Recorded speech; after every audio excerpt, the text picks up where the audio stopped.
Have you ever experienced something so crippling in your life that has made you feel broken? I have. Are you someone who has a giving heart but is struggling to feel good themselves? Are you consistently putting your needs aside to take care of everyone else? If so, you're not alone. Giving starts with giving to yourself so that you are able to give of yourself to other people.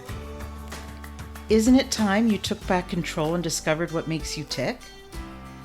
Join me in my journey and find out how you can feel better about yourself, live your best life, and share that with others.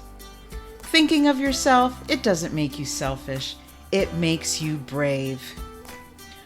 I'm Nelia, and this is the Giving Starts With You podcast. Welcome, everyone, to another episode of the Giving Starts With You podcast. Thank you so much for tuning in to season 3. I have been wanting to interview my friend, Wafula Antony from Africa for a little while now. I have met him a couple of years ago online, and I've been in touch with him ever since. And I'm so happy and honored that he is here today, especially for our new season where we want to bring as much hope around the world and help as many people as we can. So welcome to the show. Thank you so much. Thank you, Nelia. I want to tell you guys a little bit about my friend here. And so Wafula Antony is originally from Kenya and currently residing in Nairobi. He has a diploma in information communication technology from Zetec University. He has served as an IT administrator, webmaster at Financially Fit, the GOAT Foundation, an IT assistant at Megaton Tech Centre. And his portfolio, it includes web design, network troubleshooting, computer maintenance, and graphic design. Now, he has made a huge impact in events such as Dr. Rubin's West Live, Live Your Best Life Nairobi event, Janetta Collier's Women Empowering Women event in Nairobi, and the Growth GPP Life Solutions International Business Connection Summit in 2022. But that's not all. He's also an accomplished academic writer. He skillfully conducts literature reviews and crafting research papers, and he's been honored to share his insights with bachelor's, master's, and PhD students who have gone on to create phenomenal successes. Now, I got to tell you, he also plays the piano. He's very musically inclined. And is it the drums too? The bass guitar. Bass. Yes, bass guitar and the keys. He's amazing. He's a very well-rounded gentleman with a beautiful family. I got to tell you, today we are going to be speaking about his passion. So one of his passions extends to community engagement for sustainable development. And we're going to be speaking to him about remote African communities, their challenges, and his proposed solutions and what he has in mind to help. Now, the moment I met him online, he reached out to me and we've been in contact with one another. And he is a remarkable human being. Now, living in Africa, I'm sure, poses many challenges that we don't understand here in Canada and the States, in England, in all of these countries. And sometimes it can feel like a different planet. But, you know, at the end of the day, we're not really that different. We're people who want the best for our families, who want the best for our children, who want an education. And Wafula just loves to help other people, despite maybe some of the challenges he has personally living in that part of the world. So that is why I am so happy to finally get him on the show here to talk to you about who he is and his plans and his love for human beings. So thank you and welcome. So tell us. Thank you so much. Thank you so much. Oh, you're welcome, my friend. Wafula, tell us a little bit about who you are so people understand. Yes. First of all, thank you, Nelia. As Nelia said, we met online and we have been great friends, just communicating and talking about so many issues, issues affecting humanity. And I became so much passionate about her work, and that is giving starts with you. And I wanted to go deep and just understand what she does. And I've been following her up. I've been able to know a number of her projects. She recently went to Guatemala, and she's shared with me a lot about the ukulele project in Guatemala. So we have been in touch, and she knows what I do, and she's a great lady to connect with, and I thank God about that.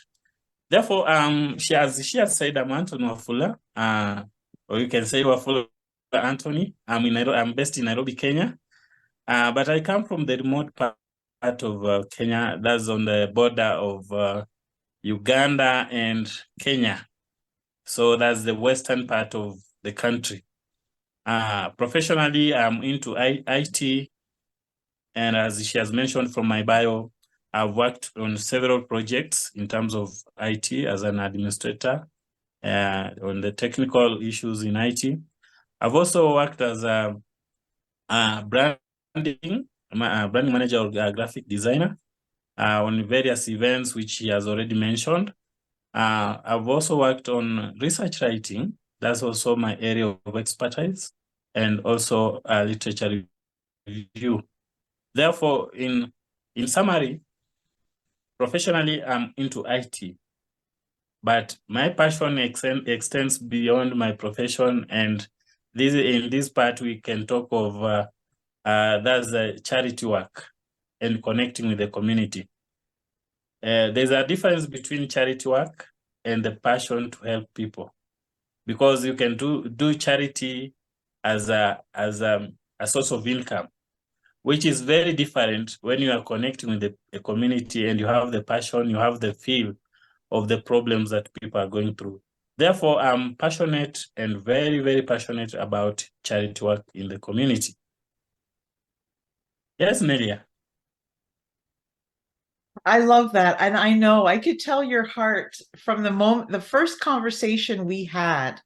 I can tell, Yes. you know, that your heart is just so big and full of love for your people. And you know, I've got to say, you sent me a video about a week ago, and it terrified me. It was one of the scariest things I have ever seen. It was a video, a very short video of a woman going to get water, and it was in the dark, and she was surrounded by hyenas. And the hyenas were terrifying looking to me. And I understand that some of the remote parts of, you know, in Africa do have, this is a common problem. And, you know, it kept me up. It kept me up for a couple of nights, and I showed as many people as I could. And it was so scary to me. And when I think of how different our worlds are, I really want to bring awareness to people that this is happening in the world. You know, we go about our daily life here, even if we don't have a lot, we are still rich. We are still rich in so many ways, and we are so safe. And as a friend, when I think of some of the things that you are challenged with, it breaks my heart sometimes, but more importantly, it makes me want to talk about it. It makes me want to share, so that we can do something about this, you know? So I really want to bring awareness to some of the things that are happening and how we can help. You know, can you share a little bit about even, you know, these things such as water and what the problem really is and what we can do maybe to help you? Because I know you have a lot of plans in your mind, but no matter how much we want to do, money makes things happen. And Yes. without funding and without donations, these things will never change. And you know, me as one person, there's not so much I can do, but as a community, we can come together. And I want to know from you how we can help and how we can remember people who are, you know, maybe not our immediate neighbors, but that are human beings just like us and deserve basic needs and deserve safety. So I just wanted to tell people about that video because it was one of the most terrifying things I have ever experienced. Yeah. Actually, Nelly, that was a video just from the remote parts of Africa. But before even I share of how we can help the community and the way we can go around to assist people in our community, I just want to share about life growing up in Africa. I would love Yeah. So, you know, we live in different environments and different setup in terms of when we are being brought up. You know, the life people live in Africa and maybe the life people live in other parts of the world, let's say in the Western countries, is a bit different. And you know, sometimes when we are sharing like this, and maybe the government comes across such information when we are talking about, maybe they can feel like we are overexposing how the type of life we go through. But the truth is, the government is trying its best to give people what they deserve. But the government is also strained. They lack the resources to reach every and each person. But I just want to give you an overview of how maybe we have been growing up to reach this level. So a normal life for an African child who is living in the remote parts of Africa, we call them villages. This child maybe is born, and most of his or her time, the child spends that time in the village. And maybe they will travel for short distances. Like when we were growing up, there were no cars, there were no vehicles. So maybe if you wanted to travel and go far, you will have to go on foot or maybe use a bicycle. I thank God that has changed, that there are now cars and everything for the young generation that is current. But remember, there's also still some issues. These people, when they are growing up, they are struggling. There are no finances, maybe to just provide for their basic needs, clothes, food, water, and all that. So, for example, when I was growing up, you find that we had a problem of even paying school fees.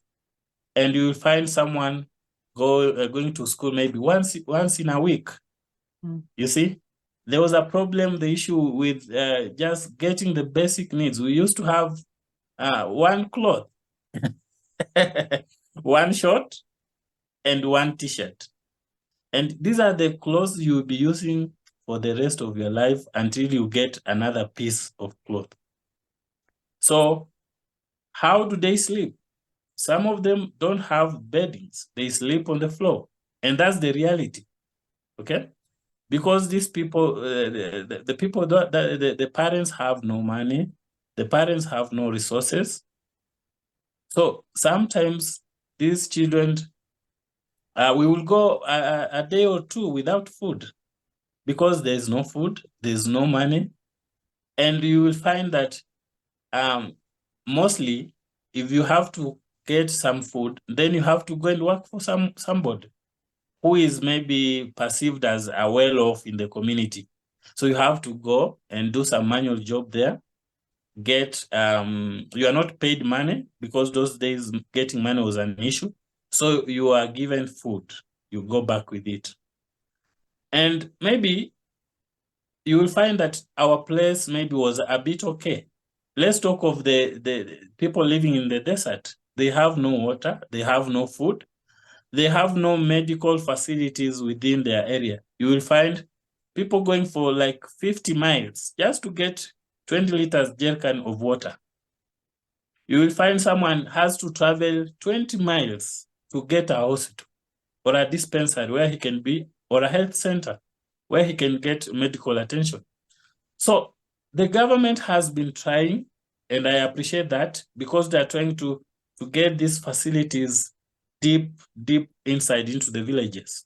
But as I mentioned, the government also is overstretched, because it also depends on the revenue they're collecting and the donors or the sponsors of these programs in the village.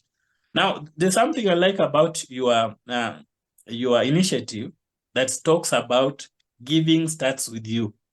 So as an individual and as a person who has lived through the village and the remote parts of our country, you will travel on the roads, you will have so much difficulty in terms of your security, going to school.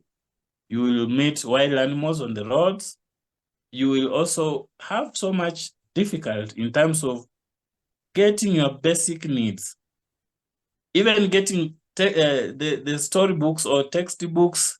Those are some things that we were struggling with growing up, as compared to the maybe other Western parts of the world, where you will find, if a child is born, the father or the parents knows this child is going to which school, what does this child need. I can assure you, I put on my first shoes when I was around 18.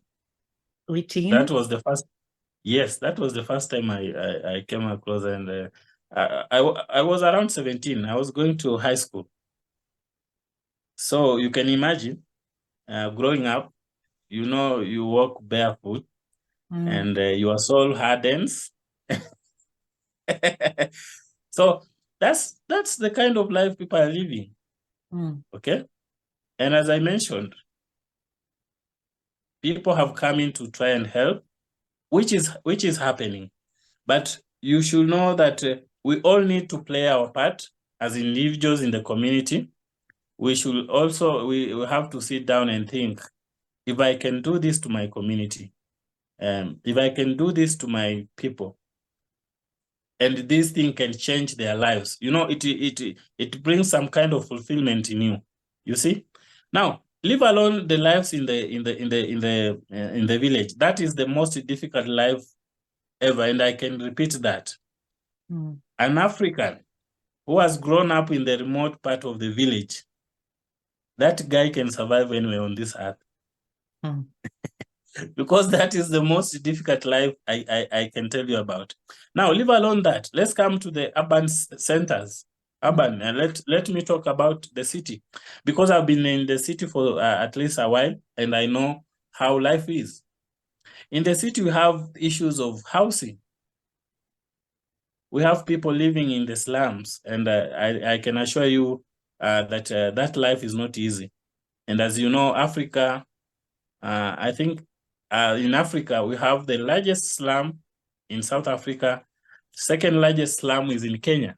Okay, so you find that the children who are growing up in the slums, in the poor families, when it comes to, let's say, education, they are competing with with the people who are coming from well-off families. Excuse me. When they are doing their primary schools and graduating to go to high schools, they are competing with the vacancies or the positions with the children from the well-off family, the children who doesn't know that school fee, paying of school fees is an issue. They have never missed a meal. They have had a good time to study and pass the exam. But when it comes to now positions and even employment, they will not, the government or the employer will not want to know that because you have lived in the slums, you have struggled with your parents, maybe some of them parents died, they have lived in the streets. No one will want to know that you have gone through that for you to merit, maybe to get a job or to get a scholarship, or maybe to get a higher education in the institutions. You have to work hard, pass your exam, go into that high school or go into that university, try to find a way to pay for your school fees, finish your university, then now sit back and wait. You see? So in the slums, you find some areas there is no internet. Okay? Let's say, you know, the world, the digital world is growing, and I think it's growing the fastest way ever. With the emergence of AI and all that, you can bear with me that technology is now the mother of everything. But you go into the slums and you find there is no internet connection. These people, we have university students, high school students living there. They need internet to do their research. They need internet to do their even homework. But you find they can't access these facilities. They can't access these services. And some of them even don't have smartphones just to go online and check for something. So you realize there's a very big gap between the rich and the poor. Okay. Absolutely. Now that's so many challenges against that. How do you even feel hopeful that you have a chance to go against one of these children who have been able to, you know, to succeed for their future? It's very, very, I can see how it can also affect your self-esteem and affect your hope and all of that. There's such a huge gap. So you find that now that's just about education. There's a very huge gap. People struggling from such lower levels, from deep inside the villages, coming up. But you know, my desire is just to bridge that gap. How can we bridge that gap? Okay, if it is in the slums, can we set up some digital centers? Okay, yeah, where these children, the university, the high school and primary school kids can just come there, sit down, do their research, do their online things. I understand there's cybersecurity issues, but with well-organized and well-planned digital centers, they can be very helpful to the children in the community. Okay. Now, leave alone even education. They are very simple, very small needs, basic needs. You may talk of girls. Some of them you might find they don't have sanitary towels. They are struggling to get these things. And, you know, this leads to low self-esteem sometimes, leads to depression, you know, leads to these children giving up in life. And maybe, you know, we are always very ready to blame youth for drug use. They are engaged in drugs. But actually, I've not found anyone who comes up with a solution with a question, why is this happening to this youth? You know, if you are living in a slum area, you don't have a job, you don't have hope, you dropped out of school. So if somebody is blaming that youth or that child of using drugs and all that, you know, we should also be asking ourselves, how do we help these people so that they can't reach the wall and decide to do such things? So you find that there's a very big gap. However, the government tries to help and to improve the living standards of people. I will say that as your initiative says, giving starts with you.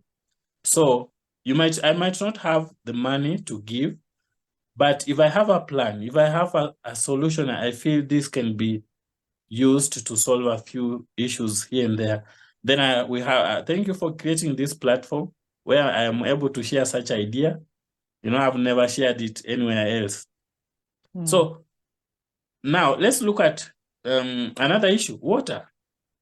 Water is a very big issue.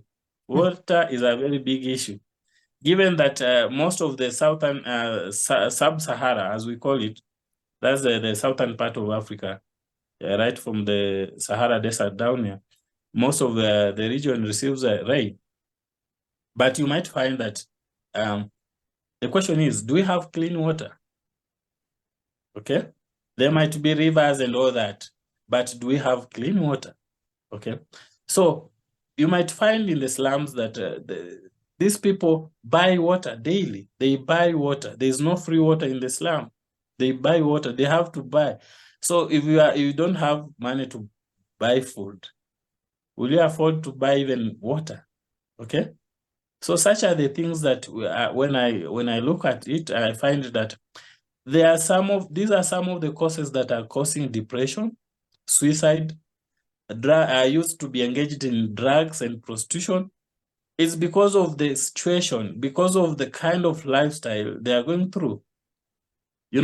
Because someone in his or her own right mind, you can't just wake up and maybe start doing drugs and you feel that's comfortable for you, unless that's just leisure. Okay. So there's something that is driving people towards certain behavior they are going that we are seeing. Okay. So do we have a solution for that?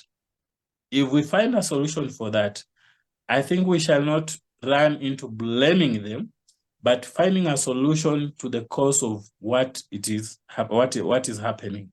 Yeah, so that's just an overview of life in Africa.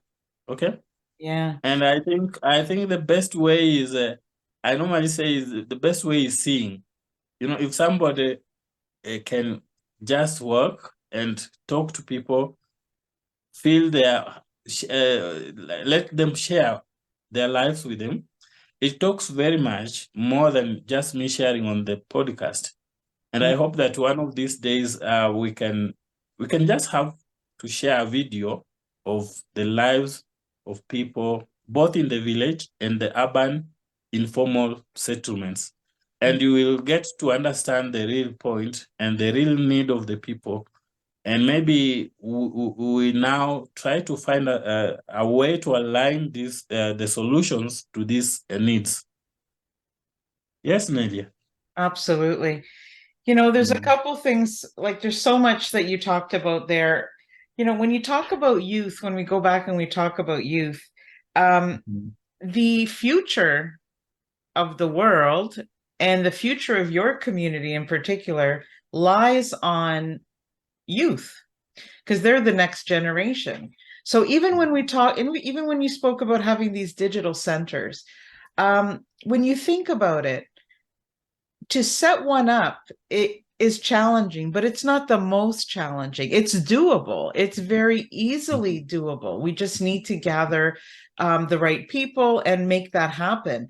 But the effects that will come out of that, it will give them not just hope, but a real chance to compete with those other people for those jobs. It will, everything unfortunately has to do with money. And if you're not working and you don't have the education to try to find those jobs, and you can't get online and everything is online, like it's just this big snowball. So first of all, I just wanted to go back to that, because that is something that can really change the future of those kids, of those parents, of those grandparents, everybody. The other thing you're saying about, it's interesting, because sometimes living here in Canada or being in one of these wealthier countries, sometimes if we have construction on our street, our water will be dirty. We'll wake up, we'll go make coffee, we turn on the tap, and maybe the water is dark and we freak out. Oh my God, what's happening with the water? Why is it like this? And then we realize maybe there's construction, the water main has broken our street, and we're like, why is this not fixed? It's been 2 hours, it's been 3 hours. When are we going to have clean water? And really, the water is not that dirty, but this happens once in a blue moon.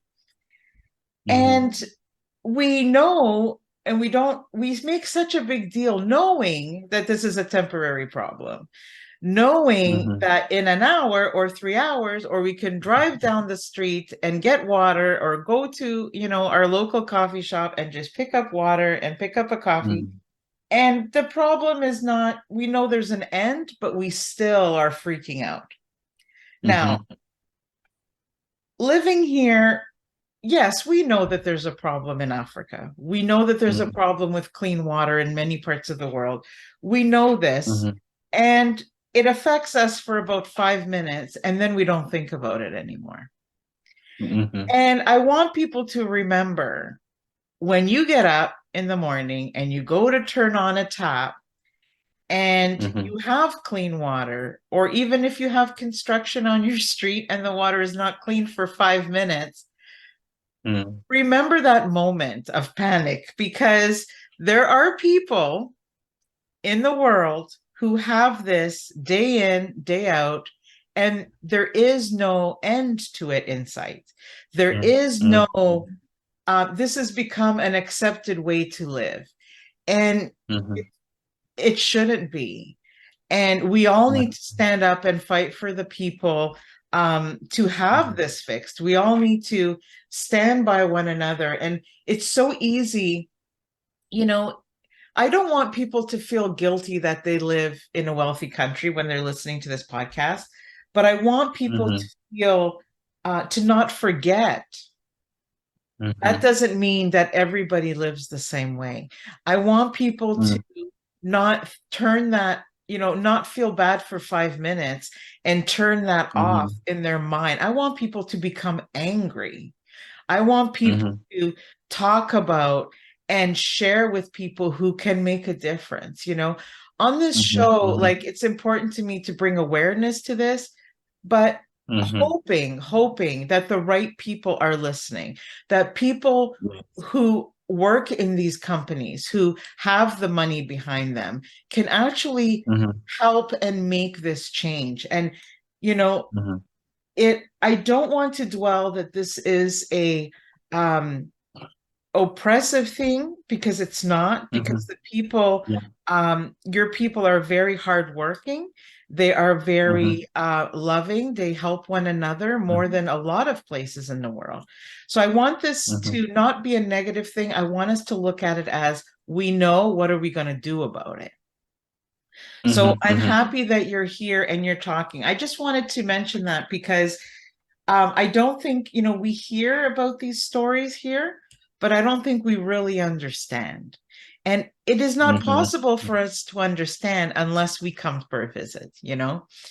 And Yes. one of the things that I like to do is I like to teach people to create their own passion projects. Because you talked about Mhm. all of these skills you have, but that your passion is what really makes you feel alive, and it makes you Mhm. passionate in your heart, and you're passionate about helping these people Mhm. and in their future.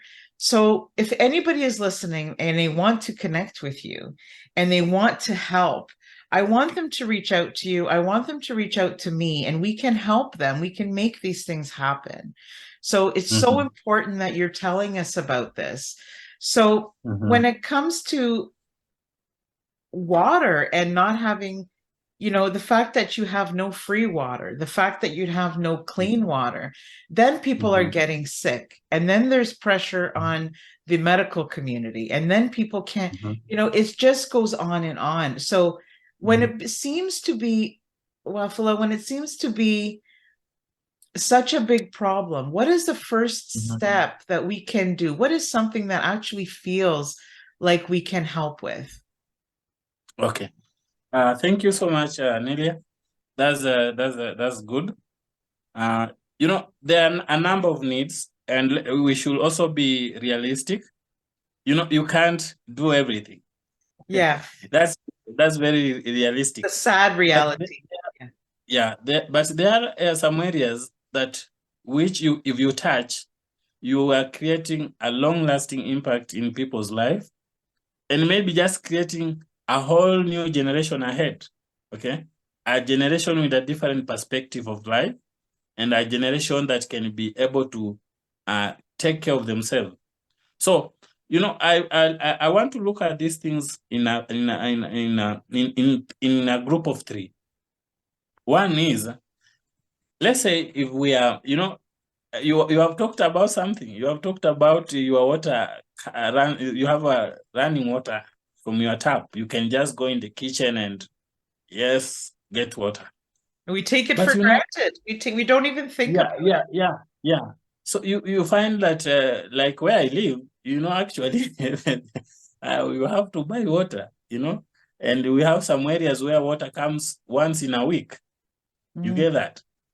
So you have to try your best and stock water. And maybe if that day finds you out of the house, you will have to go without water or just have to buy. And you know, buying is also another thing. As we talked, money is a challenge. And money, in everything, money comes first. If you want to, if there's something you are doing that involves finances, then you have to have money. So if we talk about water and we get water points, let's say if it's a community in the remote area, I think that's very easy, because if you get some people on board who can do the drilling of water points in the community, you know, you will have changed the whole story around water, because these people will be able to access water right from their homes. They don't have to walk kilometers and kilometers away looking for water. You know, if it's in the urban areas, then we have also to have water points. You know, let's say if we get a number of water points within the informal settlement, and let's say this is clean water. I know we can't afford to put tap water inside people's houses, because most of them they are not very good structures. But if we have some water points not far away from where these people live, and these water points can be refilled, let's say twice a week, and people come and get water from the water points. You know, let's say if you are giving people, if people are coming with, let's say 20-liter jerrycans, and if someone is coming twice a week and taking away, those are around, let's say there are 10, somebody will be having 20 in a week, okay? You know, this one in terms of someone maybe looking at it from outside there, and maybe from the wealthy part of the country, they can't understand. But this person spending money to buy water, and this person being given free water twice a week, this will change the whole story around the water.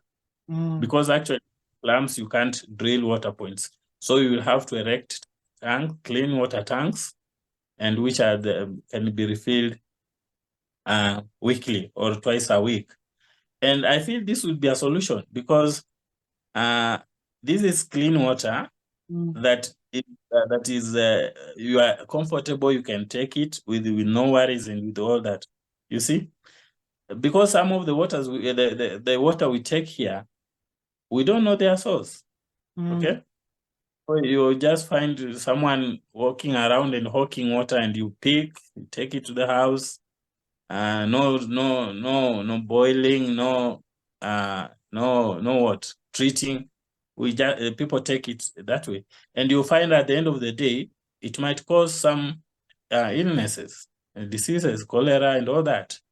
So having erected water tanks, clean water tanks in the slum areas, that one can really change the lives of people in terms of clean water for clean health. Number two, the other thing I would like to talk about is empowering the young generation. Okay, I know the government has done a lot, and I want to commend it, because as time goes, things have been changing. But as I said, not everyone is reached by this help from the government. So as people in the community, we have to do something. And that's in under education, I would like to talk about, do we have a community? Do we have a young generation that is able, or it is catching up with the other people other young people in the world technologically? You know, the other day I was making a joke with a friend, and I was asking him, what do you think the youth are doing in China or India? And he gave an answer. And I asked him, what do you think our youth are doing? And he was very quick to say they are jobless and losing hope. Yeah. And I didn't feel offended. I felt he was pointing out the real issue. Okay. So if we have people, if we have companies who can come on board and we share with them the ideas we have for the community in terms of empowering them through skills, education, which will empower them with the skills to compete with the other people globally. You know, the world is now, we talk about, is a global village, and the skills can be shared across. Okay, and I feel right now, if you have to look at the tech companies in the US. Most of them are run by Indians, I think. Most of them are run by Indians. And most of the software developers in the US are from India. Okay. What about this knowledge that we have in Africa?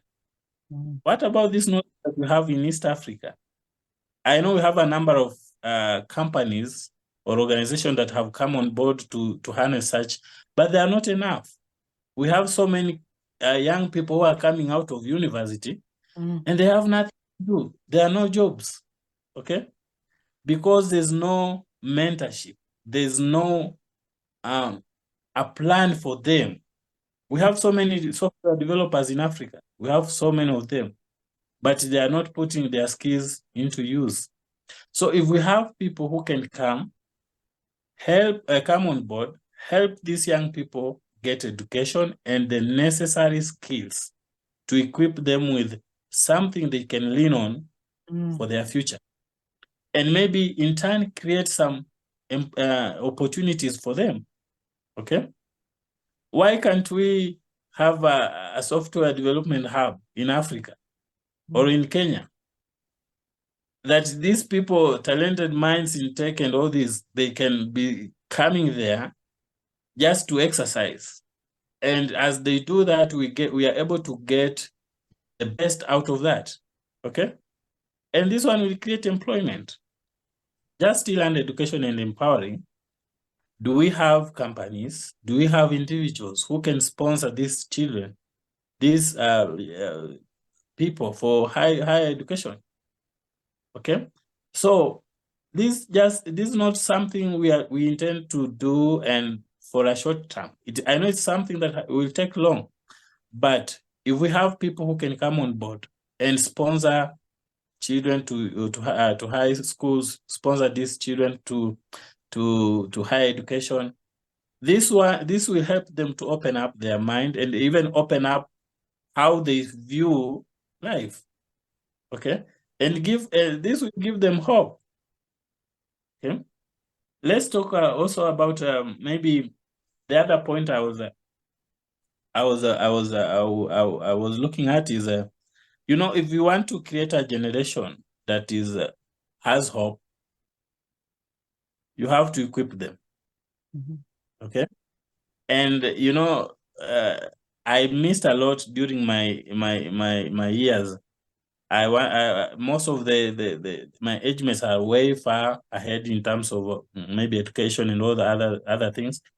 But now we look at it now from this point.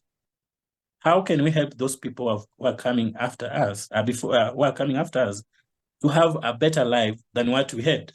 Okay, you know, most people in the community don't talk about that.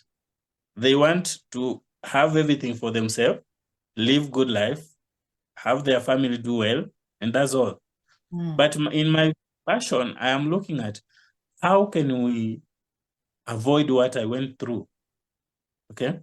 So that if a family is out there, they are unable to educate their child, and their child has a passion in a certain field, they can get assistance.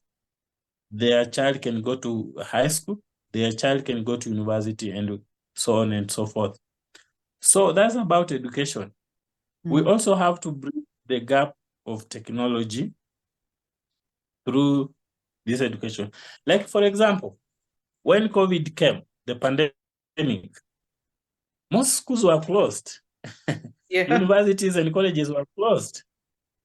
But now I was so shocked that, you know, some families, not even some, most of the families, they had no internet.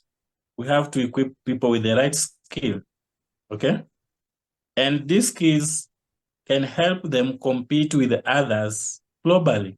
Okay.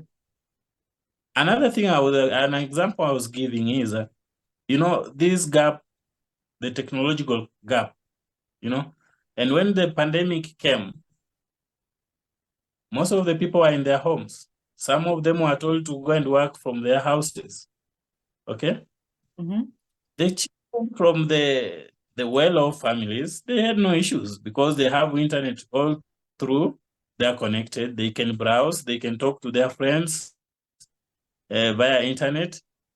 But now my focus is on this child who lives in an informal settlement or who lives in a remote village, who has been quarantined at home, and he has no internet, he has no electricity, who is also expected to compete with someone's child out there who has internet, has electricity, has a library in his own in their home. So that's why I'm always talking about the digital villages in the villages and in the informal settlement urban centers. Absolutely. So that we can create, we can give hope to these people. They can access this internet, they can access maybe the cyber cafes, they can access online libraries, they can do their homework. Because actually, if you come to do a research, and this is something which I've done, and we have people living in informal settlements. These children comes back from school in the evening. They're expected to do their homework, but because of the living condition in their houses and in where they are, they're even unable to just concentrate and do their homework. Especially if they haven't eaten for a day or two. Yes, that's true. Yeah. They feel weak. Yeah. One, they feel weak. Two, when they come at home, there's no electricity. Okay. But if we have such digital centers in these areas, where after school a child goes back, he or she changes the uniform, picks her books, goes to a digital library or a digital center where she can sit and just do her homework or his homework and have go back to the house. there. Yeah. There's electricity. Okay. So this thing motivates them. It makes them feel at least, okay, if I work hard, I can achieve my goals. Okay. Yes. Another thing is children are like a sponge. They want to learn. They're hungry for that. And when they don't have the opportunity, they're not given that first opening, that small opening. Then there's nothing, hope. If there's no hope, there isn't anything. You have to have hope. It affects the way you think of the world, the way you think of yourself, your hunger for knowledge. It affects everything. And when you take hope away, it's very hard to get it back. It's very hard to get trust back. Even when it comes to food, like, here we say, oh, don't skip breakfast if you're a student because it's going to affect the way you learn. Well, what if you didn't eat for the day, And food is so important, but water, you can live without food for a few days, but you cannot live without water for too long, And it's just the quality of life. We're talking here like, let's get the basic. I want to see, in the next 100 years, I want to see not only the basic needs, but surpass that, deserve more than that, not just the basic needs. But let's start with that, because the things you have spoken about so far, the water and empowering young generation and these hub centers for kids to go, are really things that are attainable. We can do this. So what can we, we need to start. We need to get these big companies with the deep pockets behind these ideas. We need to we need to make noise. We need to, do everything that we can. And I think the most important thing too is not to forget, because people will listen right now, and then they'll feel bad for an hour and then they'll forget. And it's true. That's the reality. People go on with their lives. I'm just being 100% truthful. And it's Yes, not because they don't care. And it's not because they mm, don't feel. And it's not because they don't love and they don't want to help, but people forget. And I don't want mm, people to forget. I want this to be something they think of every day when they wake up. What can I do? What can I do? And even if it's just a little bit, it's going in the forward direction, you know? mhm, And yeah, it's I don't know, this kind of, sorry, I'm getting a bit excited, but I can see the possibilities, and I'm feeling so many things during this conversation. I'm feeling empowered by the knowledge that you're sharing. I'm feeling angry that these things exist. I'm feeling hopeful for the future. But it's mhm, also overwhelming. So I want people to remember what you just said. These things take time. We're not going to be able to mhm, fix them overnight, but they will never get mhm. fixed if we do nothing. Yes, that's true. That's very true. Yes, Nelly, that's very true. You know, Africa has so much, okay? But, as I said, the government is also doing its part. But this is a challenge to everyone. What are you doing as an individual? Yeah. Okay. We can't just sit there and say, okay, the government will do it. They will receive what they want, they deserve. No, we have to start working on something. Yes, equality doesn't come by itself. Equality comes when a group of people or individuals decide to cause change. Decide to cause change. Okay. And For example, sorry, well, yes. I always talk on this show about how life is not about us. Like, I don't feel like my life, I want the best for my child and my family, of course, just like anybody else. But I Mhm, don't feel like my life is just about me and my life. Life mhm, to me is about how you impact other people. It's about mhm, what can you do in your connections, in your conversations mhm, with people that can mhm, help them, can impact them, whether it's their mental health, whether it's financially, whether it's, there's so many endless things. And mhm, in doing that, we help ourselves. You mhm. know, That's true. it Mhm, it, it goes, it's a full circle. Everybody wins. you know mhm, mhm, I help you, mhm, you help them. Like, it just, we feel better about ourselves, we feel like we've mhm, contributed, we have fulfillment. It can help us as mhm, well with depression, anxiety, loneliness, being a part of mhm, something bigger than ourselves. mhm. So I really That's want true. to encourage people, when you're going to help somebody, don't just think of it as you're doing for them, you're also doing for you. Mhm, mhm, mhm. Life is not That's true. just about our little corner of the world. Uh-huh.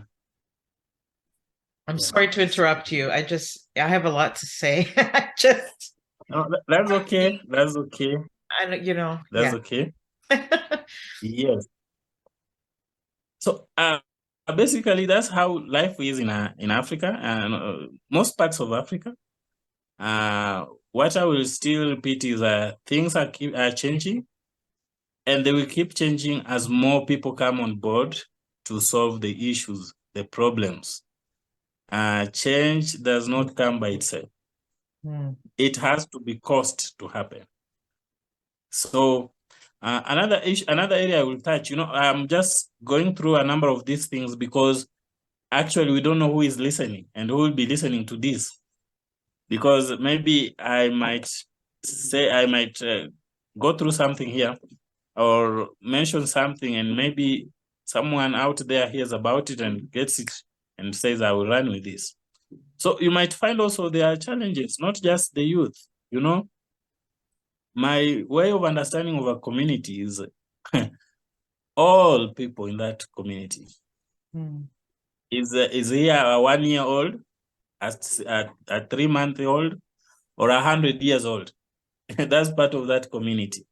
Therefore, you might also find that we have a challenge with the elderly people in the community, not just in the slum. You know, we have people who have grown up on the streets. They have ended up having families on the streets, and maybe their age is a little bit gone, okay? And these people can't keep on hanging on the streets. They need help. They need help to eat. They need help to maybe just even find somewhere to sleep. Those are the people on the streets. What about those who are in the remote areas? Their age, they have advanced in age. They need help in terms of medical, in terms of feeding. Okay, and we talk of do we have special centers for these people? Not just to house them, or maybe some of them have their homes. Okay, they just need somewhere maybe they can come and eat. They can come and spend their day there. Just have company with the community, and even maybe we say they share their experiences of life with the young generation. Yes, Okay, because and loneliness, they can, yeah, loneliness kills. yeah. Loneliness, it's very sad to have survived this beautiful life of memories and even challenges, and you get to a certain age and you're forgotten. You feel like you don't exist. And loneliness is a huge part of that. Yes. Yes. So that's part of what I feel for the community, that we can come up with such centers, okay, where these people can just come, sit, have their fun day out there, and just it keeps now reminding them of their youth and that they are still valued in this community.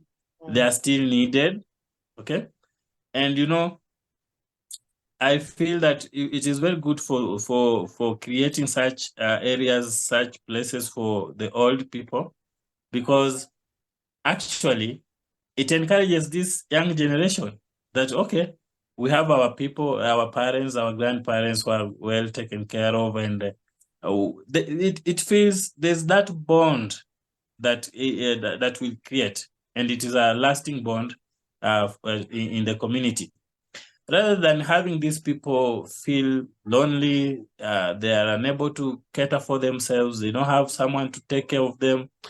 Yeah, we have so many people like that in our communities and everywhere in the world. People, maybe they don't have family members and they exist all alone. And, just creating something that can make them feel part of the community, feel loved and feel that they have company. That to me brings a lot of satisfactory to me. So Make I'm them looking feel, forward to.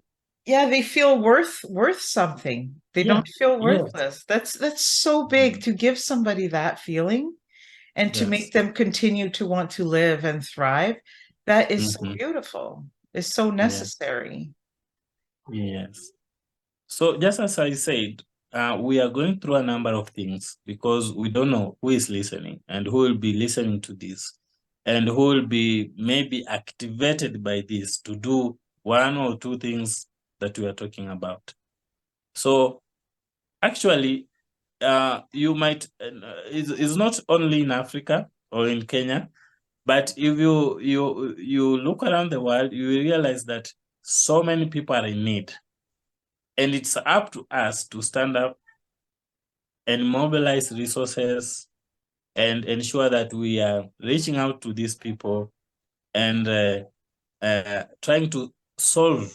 I understand we can't solve all their needs, but how about if we can touch a need that can change their life? During COVID, uh, I mobilized a few individuals, and we will get a few dollars, which was not sufficient. But we will buy some foodstuffs and just sneak through the neighborhood and give out these stuffs to food stuffs to the individuals in the community. And I realized something, that people out there are suffering.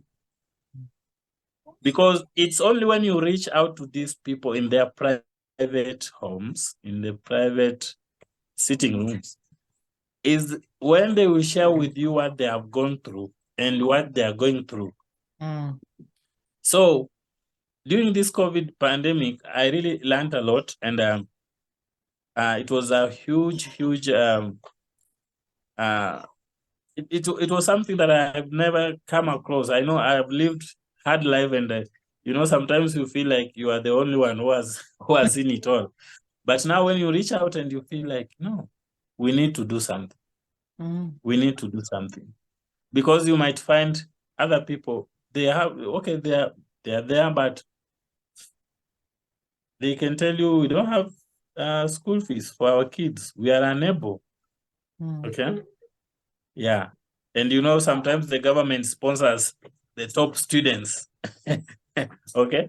What about these To the rest? What about the rest who can't afford? Yes. And they are not bright as such? How do we deal with them? Okay. So such are the questions that I would like people to be asking themselves. If we are sponsoring the brighter ones, what about these other ones? Okay. And you realize that. Yeah. Yes, please. And I think that the percentage of poor versus rich is huge, like difference. Like off the top of your head, how many people do you think, like the percentage of people who come from wealthy families compared to the rest of the people is it's very small. Very small. Actually, it's very small. Yeah. Very small. Yes, because I don't want to go into statistics. Yes. Because what I can tell you is you when we are looking at that, we look at how many primary schools or high schools do we have in the remote areas or in the informal settlement areas. Okay. Then what is the population? Okay. If you compare that, and in fact, if you just compare maybe the school fees they pay, the school fee they pay, you realize there's a huge gap. Okay. So my approach is all inclusive. Okay. If we are sponsoring the brighter children in our community to go for higher learning, what is it that we are doing to these other people? Okay. And also something I would like to share here is during my research, and I walk around, I've come across the elderly people who are very hardworking. I think you have seen my posts. I have posted a number of African-made hand baskets. Okay. And these things are made by old people, the aged in the community. Okay. Now, from my perspective is, if these people can create such good and nice baskets, okay, and we find a market for them, let's say outside this country, wherever, if it's Europe or anywhere, and we have to ship these items to that market. In return, these elderly people will get money. This money will help them cater for themselves. At the end of the day, they will improve their living standards. Okay. So I'm looking at a very wide perspective. Yes. What do we have in they're making the baskets anyway. So why not get them, marketed and into the hands of the right people to actually create some income? Yes. So you see, we have the opportunity to create platforms for these things to happen. Okay. I've seen a lot of things. I've seen we have modeling and all that. And let's say, do we have someone who can do who can We can do what? Let's say we need like 50 girls from the slums, okay? To have to get scholarships through a certain project, okay? Now, what we have to do is, who can help us give these guys the scholarship, okay? And what activities can we use? Which criteria are we going to use? Are we going to base it on talent, okay? Or are we going to just base it on an all-inclusive package? We say, okay, this year we want to sponsor 10 girls, or we want to sponsor 10 boys to do this, okay? So that we don't leave anyone behind. We are all inclusive, because if you are creating a future which is selective, remember, we are leaving people behind. These are the people who are going to cause problems later on. That society will be in chaos, because we have a few individuals who are at the top there, okay? But majority are at the bottom, okay? So my approach will be, are we able to do something which is all-inclusive, just for the betterment of the human life? Absolutely. It's like, how do you pick? You cannot pick. One life is not more valuable than the next. Yes. And I think that's an issue over here. Sometimes we want to be selective in terms of the help we are offering. But so it's that almost, approach helps. tell me if I'm wrong, but I'm hearing you say it's almost like if somebody wants to help, it's almost better to put funds toward getting a community internet place or a community center for the elderly than it is to sponsor one child to go to school. Because how do you pick that one child? This way, more people can be served by these hubs. More people can take advantage of these centers. Yes. So that I think we are on the same page. That's my approach. It might differ a little bit with how others think about it, but that's something I feel it has been in all through planning and all that. There's some negligence somewhere that is creating a group of people at the bottom, okay? So as we are busy selecting the brightest and all that, we are leaving other people behind. Okay? Yes. Let us, if we come up with the projects that will encompass all the community. Are you bright? Are you average? Are you down there? Okay. If we feel, okay, you can't do medicine, it's not a must that you do medicine. But what do you have? What can you do? Okay. There are technical schools. Yeah, make every single person feel valuable. Everybody has something to offer. Yes. So you realize that there are technical schools where people can go and learn basic skills. Or we normally talk of hand-on skills, okay? Welding and all that, and painting, okay, masonry, and all such stuff. So we don't just dwell on those who want to go and do medicine, engineering. Exactly. Yeah. A society needs all kinds of trades, all kinds of skills. Yes. I think I've been observing and I've been doing my own research, and I find that thing is missing in the society. That if you don't get a certain grade, you don't go to university, you don't go to college, you don't qualify for the government funding. Now, how many qualifies for the government funding? It's not even a half. They are not even a half. It's like a quarter. What of the 3/4?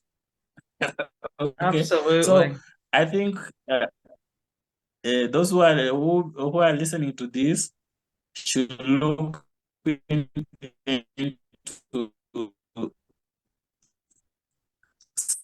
such kind of. I think we're frozen again. Give me 1 sec. I think we lost connection. 1 second here. We lost. Okay. So so let's continue. The people that are listening to this. Yes, the people who are listening to this, I think they should look into it, because if we are basing on grading to help people in the community, we are creating a situation that might not look dangerous at the moment, but it is a time bomb. You will create few individuals who will be up there living good life, having good jobs, but we have like 3/4 of people who are down there, who are hopeless. These are the people who are going to cause chaos in the community. Therefore, we need an approach that will look into how do we help each and every individual in the community. No, I agree completely. Yeah, because people who feel hopeless and are having poverty turn sometimes into crime, sometimes into anger. It festers into other things. So these projects would really help everybody in every single aspect of their life. If you feel worth something, if you feel valued, if what you have to offer is used in the community, then you don't feel desperate. Yes, that's true. That's true. Yes. Any other question you have for me? Yeah. So Anthony, I want, to give people all the links, and I'll do that. I'll include them in the show notes so people can listen to them. But I just want to encourage people to speak to others, because like you said, you don't know who's listening. Someone in power, someone who has the ability to make these things happen. Or the little people like us sitting and listening, and maybe that don't have some of the resources. Besides awareness, what is something like I can do, or what is something that one of the listeners can do today, even in a small way, that can amount to something bigger? Can they offer support in a different way? Can they offer, perhaps if they want to donate towards one of these causes? Is there anything that you can maybe let us know that we can do right in this moment? Yes. Thank you for that, Nelia. I think this is my first time to have this interview on giving stats with you. It won't be the last. It won't be the last. I'm looking forward for so many of them. And first of all, thank you also for the opportunity, just getting this opportunity to share my experiences and all that. Is not a small thing in its own way. This is how I feel, and I believe we can impact the community. One, as I told you, people can reach to me through the Facebook page, can reach to me through my email. They can reach to me through my phone number. I think all those details are there. We have talked a lot about almost every area of life, or almost every area of things that are affecting people, more so in my community and maybe within this country. Now, as I said, I don't know who is listening and how their capabilities are financially, but at the end of the day, what I would like to say is, do we have someone out there who has a passion and a heart to help the people in various communities? It might not be just the community in Kenya. It might be a community anywhere else. But for this case, I'm talking about the challenges we face as a community in Africa. So if you do you have sponsorship opportunities? Do you have scholarship? Do you feel that you can help us drill wells? That's water points in the community. Do you feel you can help us set up water points in the informal areas? Do you feel you can help us set up a digital center, an elder village? Okay. Even a dispensary, a health center. Do you feel you have that the capability to do that? Kindly reach out to us. You can reach out to me directly or reach out to Nelia, so that we can communicate and connect and know the way forward. How, okay, Anthony Wafula has come up with this project. Okay, so and so has the resources towards this project. How do we make sure that these resources reach to the people who need them the most? Okay. Yes. Maybe someone out there can decide and say, okay, I heard Wafula talk about this and this and this. Which part of Kenya is Wafula located? You are free. You can travel to Kenya, look for us. We show you around, and you get the feel and the need to understand the need. Okay. You know, the problem is also, and I don't know, but I need to share this. The problem is also some people or some sponsors or some corporates, they get into the wrong hands. They give their resources in the wrong hands. In the name of these resources are going to help people somewhere, anywhere in the world. But at the end of the day, you find these resources have landed in the wrong hands because maybe someone just wanted or needed an opportunity to get money and do their own things. Yes, it's true. Sometimes when you support these big companies, who do you think has to pay their salaries? Like all of this comes out of the funds, you know, or they use the money for not good. So sometimes it's better to, like, I love supporting smaller projects, even though these projects are big that we're talking about today. You just have to do your research, you know, support the people where you know the funds are going to help them. For sure. So yeah, that's it. You know, anyone who has an idea, you know, we have spoken a lot, but I know people might be out there and they are hearing what we are talking about and they're saying, no, if we do this, we can solve this issue Wafula is raising. If we did that, we will help here. So I think in a few weeks' time, I will be posting my I will be posting the website, and you can get to know more and more about what I've just spoken through that website, and you can also reach to us. Wonderful. And maybe in any small way you can you can afford to reach to us, and maybe just, you know, someone might come up and say, okay, I only have one computer. I stay somewhere in Africa, or I stay somewhere in Asia, or I stay somewhere in Europe or US or where. But I have only a laptop. I would like to donate it to you. How can it reach you?